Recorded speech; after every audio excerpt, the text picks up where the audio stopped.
आज की परिस्थिति में असमंजसता उत्पन्न होती है, कोई पाप को डर ही नहीं रहा है। Fear of God is abstain. नैतिकता के आधार पर समाज की व्यवस्था चलने वाले को मूढ़ समझा जाता है।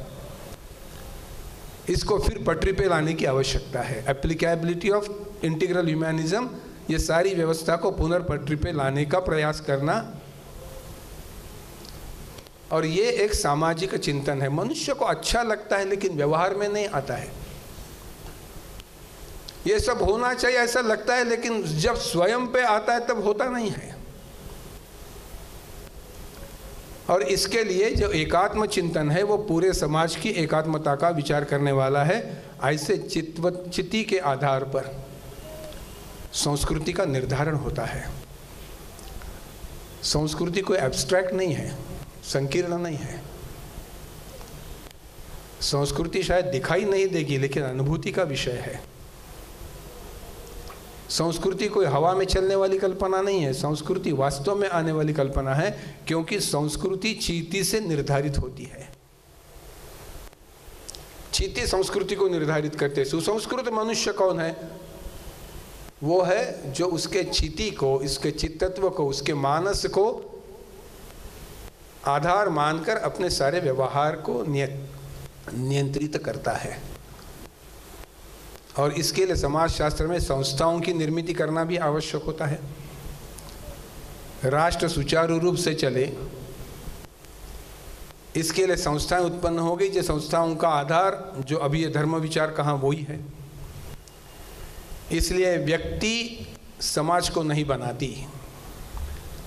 व्यक्ति जब समाज को बनाती है तब that becomes a social contract theory. समाज स्वयंभू है, व्यक्ति समाज को जाकर ज्वाइन होती है। तो इसका उगम कैसे हुआ? तो समाज एक प्रोसेस ऑफ इवोल्यूशन है।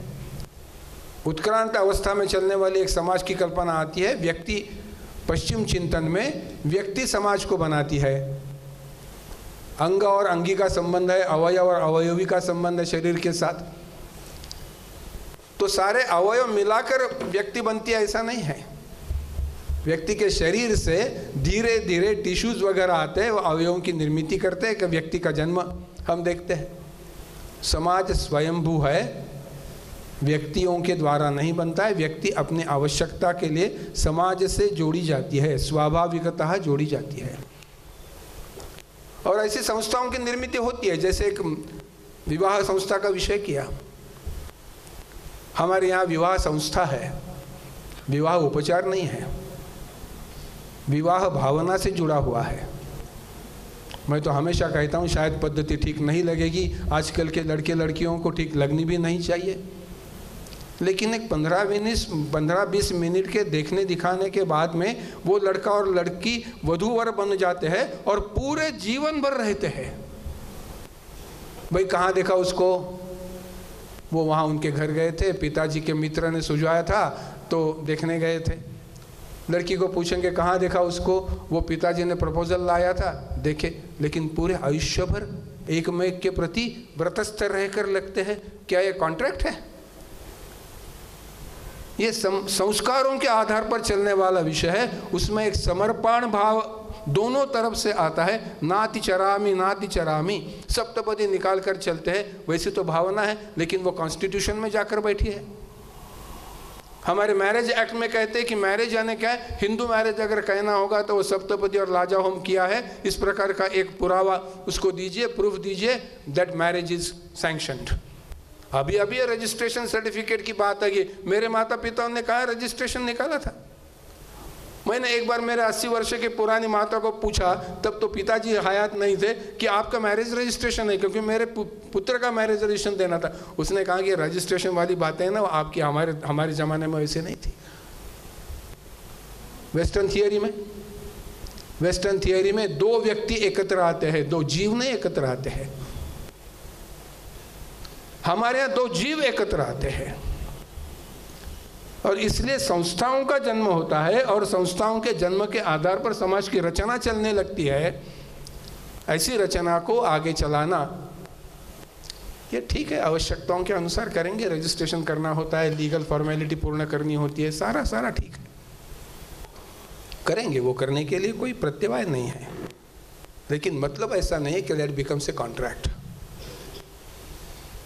समाज शास्त्र में चलने वाला एकात्मता का विषय जो है वो दो जीवों की एकात्मता है, उसके आधार पर परिवार की इमारत रची जाती है।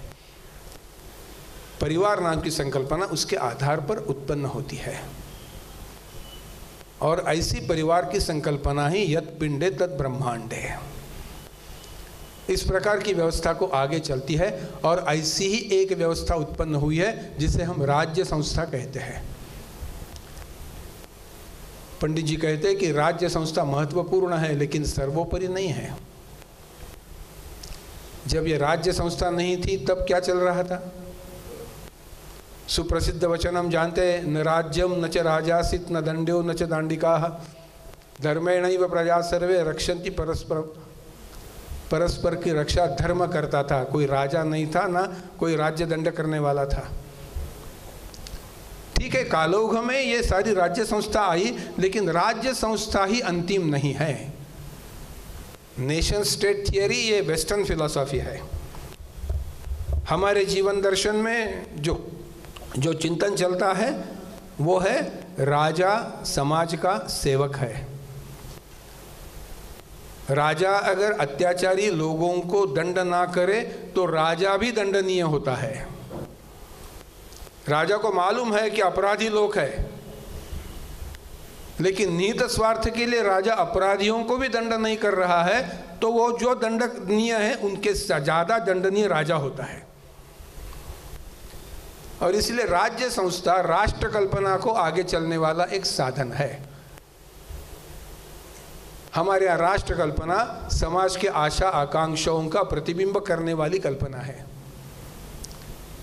राष्ट्र की सारी आशा आकांक्षाओं को संरक्षित करके राज्य व्यवस्था चलाने वाली राज्य संस्था है।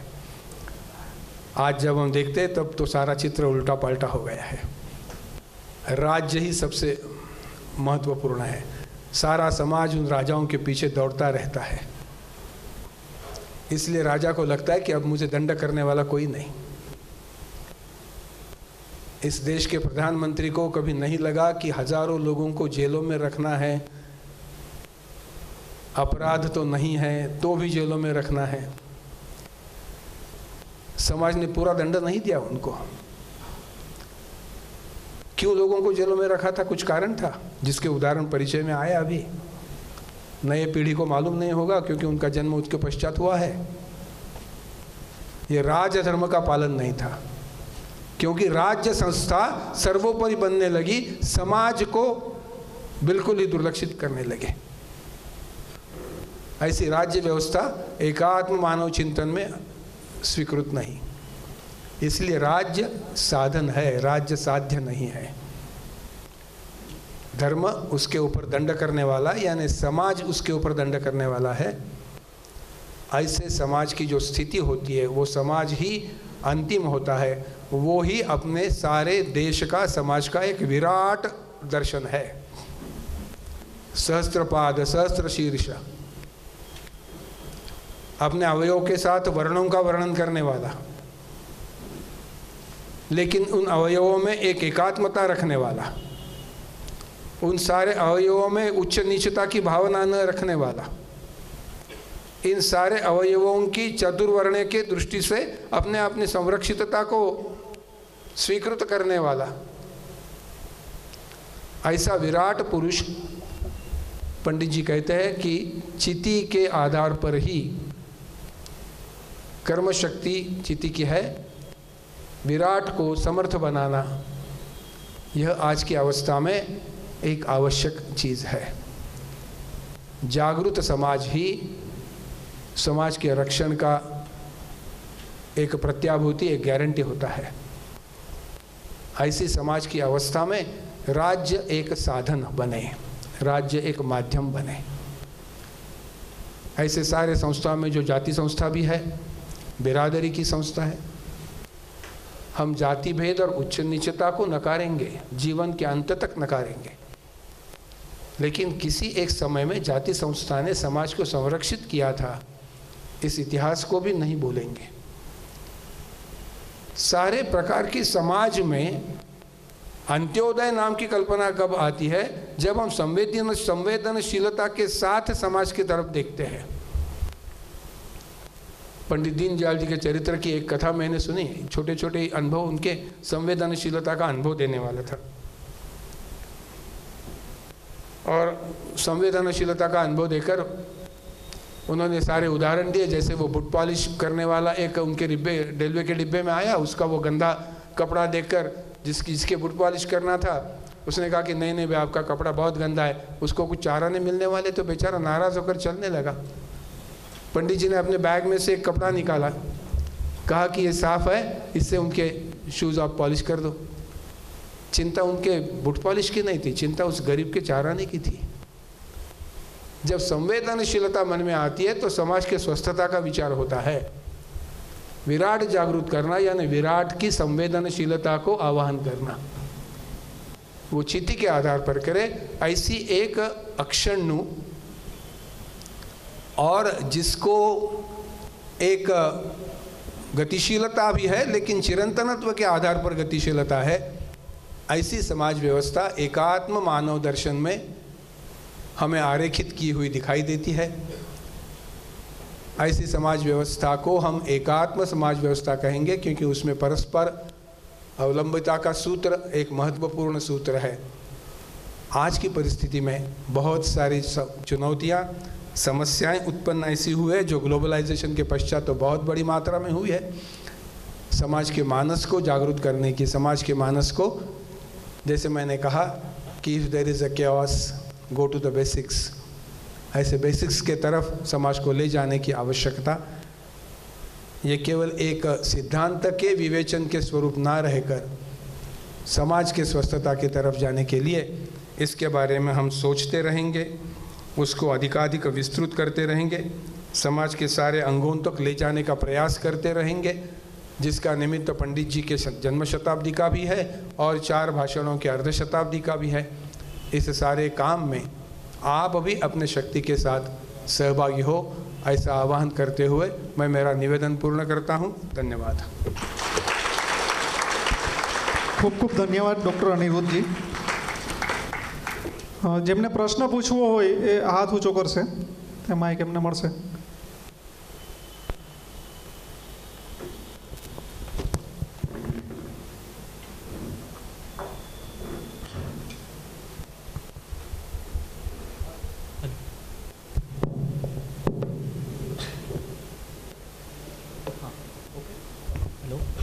प्रश्न एकदम टूंकमा अने विषयने सुसंगत ज पूछूं। हाँ, प्रश्न पूछने से पहले मैं अनुमति चाहता हूँ कि मैं सिर्फ 2 बातें कहना चाहता हूँ, 2 मिनट से ज़्यादा नहीं रहूँगा। क्या अनुमति है? और ये पंडित जी के जो किताब है, આપણે એક છેલ્લે સત્ર રાખેલું છે જેમાં આપણે આપણા વિચારો પ્રગટ કરી શકીશું અને પ્રશ્નોત્તરી માટે પણ વધારે સમય છે। અત્યારે વિષયને સુસંગત પ્રશ્ન પૂછવા માટે વિનંતી। तो मेरा प्रश्न है कि हमने अभी देखा, दोनों वक्ताओं ने कहा कि हमें क्या चाहिए, कि एकात्म मानव का जो भी विचार है उसे इम्प्लीमेंट करना है लाइफ में। क्यों चाहिए वो भी हमने देखा कि इसकी ज़रूरत क्यों है, लेकिन आज के जीवन में हम उसको इम्प्लीमेंट कैसे करेंगे, किस तरह करेंगे, ये मेरा प्रश्न है। क्योंकि यहाँ माता समान वक्ता, मैं नाम भूल गया, उन्होंने कहा कि स्कूल में बचपन में जब हम सिखाएंगे स्कूल के अंदर, फिर युवावस्था में सिखाएंगे, किशोरावस्था में सिखाएंगे। हाँ, तो उसको स्कूल की या शिक्षा की प्रणाली में लाना होगा। और शिक्षा की प्रणाली में लाने के लिए ये कोई आसान काम तो है नहीं। अगर हमें एक चैप्टर भी इंक्लूड करना है तो उसके लिए बहुत सारी कठिनाइयाँ, बहुत सारी चीज़ें देखनी होती है। तो इसको इन शॉर्ट इतना ही कहूँगा कि उसे हम इम्प्लीमेंट कैसे कर पाएंगे। हमें आज पता है हमें क्या चाहिए। देखिए, इम्प्लीमेंट कैसे करेंगे ये चुनौती लगती है, क्योंकि बहुत सारा गत 60, 70, 100 वर्ष में बिगड़ा हुआ है और हमें लगता है कि ये सारा ठीक करके एकात्म मानव दर्शन के विचार कैसे लाएंगे। मुझे लगता है कि ऐसा एक आत्मविश्वास खोने की आवश्यकता नहीं। धीरे धीरे प्रोसेस ऑफ इवोल्यूशन से शिक्षा में, समाजशास्त्र में, अर्थशास्त्र में, राज्य शास्त्र में आज ये सारी व्यवस्था संभालने वाले, नीति निर्धारण करने वाले लोगों तक ये सारे विषय पहुंचाने की आवश्यकता होगी।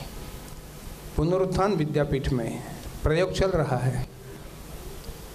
मैं अहमदाबाद में गया था, वो हेमचंद्र संस्कृत पाठशाला में एकात्म शिक्षा का प्रयोग चल रहा है। ऐसे और 50-100 मॉडल्स मिलेंगे। अगर मॉडल्स यशस्वी होते हैं तो क्यों ना सारा समाज व्यवस्थित होगा। तो ये पुराने जो बातें हैं ना, वो इतनी प्रकार की हमारे मस्तिष्क में और मन पे लिखी गई है कि उसको कैसे पोंछ डालेंगे, इसमें ही हमारी शक्ति चली जाती है। इसलिए इसको एक आत्मविश्वास के साथ हम करके दिखाएंगे, प्रोसेस ऑफ इवोल्यूशन के साथ करेंगे। कहीं विरोध होगा तो सामंजस्य का मार्ग निकाल कर करेंगे, संवाद के आधार पर करेंगे। नहीं तो आने वाली समस्याएं आज की समस्या से भी बहुत ही चुनौतीदायक समस्याएं हैं। अधिकाधिक उत्पन्न करने वाले व्यक्ति, उत्पन्न कमाने वाले व्यक्ति और कम से कम उत्पन्न कमाने वाले व्यक्ति में आज कितने गुना का अंतर है? 8000। अगर इस प्रकार की एक विषमता, प्रकृति का कैसा शोषण चल रहा है। उपजाऊ रहने वाली जमीन आज नष्ट हो रही है। किस प्रकार के मल्टीनेशनल्स को हम अनुमति दे रहे हैं। बड़े बड़े उद्योगों में कैसे हमारे घरगुती उद्योग भी जाकर बैठे हैं। ये सारी चुनौतियां हम देखते रहें तो चुनौती बढ़ती ही जाएगी। तो आत्मविश्वास के साथ इस विचार के ऊपर श्रद्धा रख के जो इसके शिक्षा में शिक्षा वाले होंगे, राज्य नीति में राजनीति वाले होंगे, समाजशास्त्र में समाज को दुरुस्त करने वाले लोग होंगे, परिवार में इसकी अगर कोई एक प्रारंभिकता है तो परिवार में करेंगे। इस प्रकार को सारे एकात्मता के साथ ही उसको स्वीकार करके आगे चलेंगे। पहली समस्या है लोगों को इसके बारे में जागरूक करने की आवश्यकता है। इंटीग्रल ह्यूमैनिज्म एक वास्तववादी कल्पना है। इस प्रकार की धारणा उत्पन्न करने की आवश्यकता है, क्योंकि आज तक जो लिखा गया है उसको पहुंचकर नया लिखना ये एक कठिन बात होती है। इसलिए आत्मविश्वास पूर्वक करना है और करके ही हम इसका समाधान निकालेंगे। विदाउट एक्शन तो कुछ नहीं होगा। एक्शन कहीं तो शुरू करनी पड़ती है।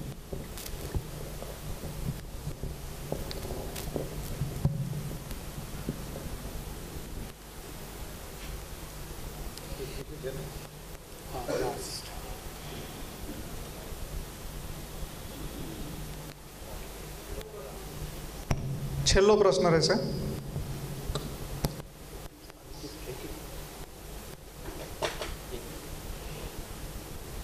मेरा नाम योगेश देशमुख है।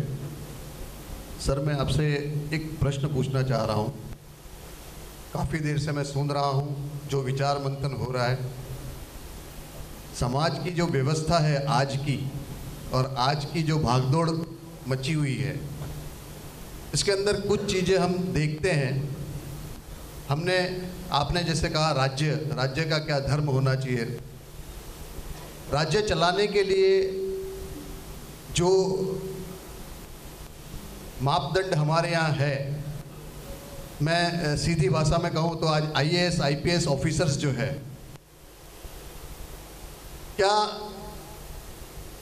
ऐसा लगता है कि ये इनकी जो फर्ज है समाज के प्रति, जो पिछड़े लोग हैं, जो वीकर क्लास है हमारा सोसाइटी का, उनके प्रति इनकी जो ड्यूटीज़ होनी चाहिए, क्या ये हो रही है? आपने कहा कि आत्मविश्वास से होगा। हाँ, आत्मविश्वास से ज़रूर होगा, लेकिन उस आत्मविश्वास के लिए पहले निडरता लानी पड़ेगी। और वो निडरता जहाँ सत्ता में लोग बैठे हुए हैं, और वो सत्ता का अगर मिसयूज़ ही करेंगे तो वो निडरता मुझे नहीं लगता है कि इतना ही आसानी से हम ला सकेंगे। तो आपका इसके बारे में क्या कहना है? नहीं, आसानी से मिटा नहीं सकेंगे, ये तो सारे सभागृह का सहमत हो गए आपके विचार से। आसानी तो है नहीं। आसानी क्यों नहीं है सर? लेकिन जो नहीं, मैं आपके प्रश्न पर ही आसानी क्यों नहीं है, क्योंकि इतने सारे वर्षों में जो राज्य व्यवस्था ने करके दिखाया है, इसलिए मैंने उदाहरण दिया ना कि राज्य व्यवस्था कितनी निडर हो गई। कहीं भी दोष ना होते हुए हजारों लोगों को 1, 2, 4 दिन नहीं तो 20 महीने तुरुंगों में रखा, जेल में रखा। ये राज्य व्यवस्था को उखाड़ कर फेंकने का अधिकार समाज के हाथ में ही है। तो जनमत परिष्कार, समाज की जागृति, ये भी वैसे उसमें आते हैं। समय के कारण सारे विषय नहीं ले सका, तो इस प्रकार का जो एक जनमत तैयार करना, ये सारा प्रयास एक समयावत छेदे करके करना होगा, आइसोलेटेड नहीं करना होगा। वो शिक्षा में भी करना होगा, राजनीति में भी करना होगा, समाज में भी करना होता, सारे पाठ्यक्रम निर्माण। ये IAS वगैरह लोग कैसे इस मानसिकता के बने जिसका उदाहरण आपने लिया, क्योंकि उनकी मानसिकता वो राजनीति के आधार पर ही पहले तो बनी, वो मैकॉले के आधार पर। हम तो सारे मैकॉले के प्रोडक्ट्स हैं, यहाँ बैठे हुए जो है शिक्षा का इतिहास देखेंगे तो मैकॉले, अभी तो सुपर मैकॉले प्रोडक्ट्स उत्पन्न होने लगे हैं। तो इसको कहीं ना कहीं तो भी चेक करके आगे चलाने का प्रारंभ करना होगा, और वो प्रत्येक क्षेत्र में एक समय ही करना होगा। एक क्षेत्र करेंगे बाद में दूसरा देखेंगे, ऐसा नहीं होगा। और इसलिए मैंने कहा कि आत्मविश्वास के साथ इस विषय को भिड़ना चाहिए। समाज की स्वीकृति करना ये पहला काम है। समाज सब कुछ करके दिखाता है। जनता ने समाज में आज कर बहुत ही अचंभित करने वाले विषय हमारे सामने रखे हैं। इलिटरेसी जब 67% थी, उस समय भी लोगों ने एक अत्याचारी शासन को उखाड़ के रखा। वो 1977 का उदाहरण मैं देता हूँ। बिल्कुल अशिक्षित जनता थी, 80% मतदान हुआ। तो ये सुप्त शक्ति है ही, उस विराट को जागृत करना होगा, उस शक्ति को जागृत करना होगा। और वो शक्ति को जागृत करेंगे तो आत्मविश्वास के साथ ही जागृत करेंगे। एकात्म मानववाद पर संचालित संगोष्ठी के इस सत्र के अध्यक्ष जी तथा सहभागी भाई और बहनों, जो पहले 2 सत्र हुए वे ज़्यादा फिलॉसॉफिकल थे। फिलॉसफी समझ में आए तो मन को, बुद्धि को रंजित करती है, और समझ में न आए तो उबासियां दिलाती है। अभी जो विषय है ये धरती का विषय है, इसलिए मैं कोशिश करूंगा कि अभी आप भोजन करके आएंगे, उसके बावजूद आपको झपकियां ज़्यादा ना आए। पंडित दीनदयाल उपाध्याय समग्रता के विचारक हैं। समग्रता में एकात्मता अंतर्निहित है, इसलिए कोई भी विषय ऐसा नहीं होता जो अपने आप में सेपरेट हो, पृथक हो, एकांगी हो। हर विषय किसी दूसरे विषय से चर्चा करेंगे तो मिला हुआ है, जुड़ा हुआ है। समझने के लिए उसको हम अलग अलग आयामों में व्यक्त करते हैं। तो अभी जो विषय है जिसको दीनदयाल जी ने स्वयं जो शब्द प्रयोग किया है वो है अर्थायाम। अर्थायाम का एक तो तात्कालिक अर्थ है और वह है जिसको हम इकोनॉमिक्स कहते हैं। इकोनॉमिक्स का अनुवाद अर्थशास्त्र करते हैं। ये कितना सही है कितना गलत है मालूम नहीं, लेकिन धर्म अर्थ काम मोक्ष में जिसको अर्थ कहते हैं वह इकोनॉमिक्स नहीं है, वह पुरुषार्थ है। और यह पुरुषार्थ है विराट पुरुष का। विराट पुरुष है समाज। तो इसका कोई धर्मायाम है, कोई अर्थायाम है, कोई कामायाम है, तो मोक्षायाम है। अभी जो चर्चा हमें करनी है वो अर्थायाम की करनी है। ये जो अर्थ पुरुषार्थ है ये साधन पुरुषार्थ है। ये साधन पुरुषार्थ है। साध्य क्या है? साध्य है मोक्ष। तो यह साधन पुरुषार्थ है। और इसके पहले का जो पुरुषार्थ है धर्म, वह आधारभूत पुरुषार्थ है। इस अर्थ पुरुषार्थ को साधने के लिए क्या करना चाहिए, क्या नहीं करना चाहिए, इसके लिए बुद्धि की जरूरत रहती है। तो अर्थायाम जो कि साधन पुरुषार्थ है, साधनों का उपयोग करना, साधनों का उपभोग करना, साधनों का सृजन करना, इन सब में बुद्धि का उपयोग होता है, विवेक की जरूरत रहती है। और ऐसा कोई युग नहीं है जिस युग में इसके बारे में विचार करने की जरूरत न हो। क्यों? क्योंकि युग परिवर्तनशील है। परिवर्तनशील युग में हमेशा सनातन धर्म की व्याख्या युग धर्म के अनुकूल करनी होती है। तो अभी ये जो अर्थायाम है, इसके बारे में जो मनुष्य के मस्तिष्क को आंदोलित करती है वह कौन सी बात है?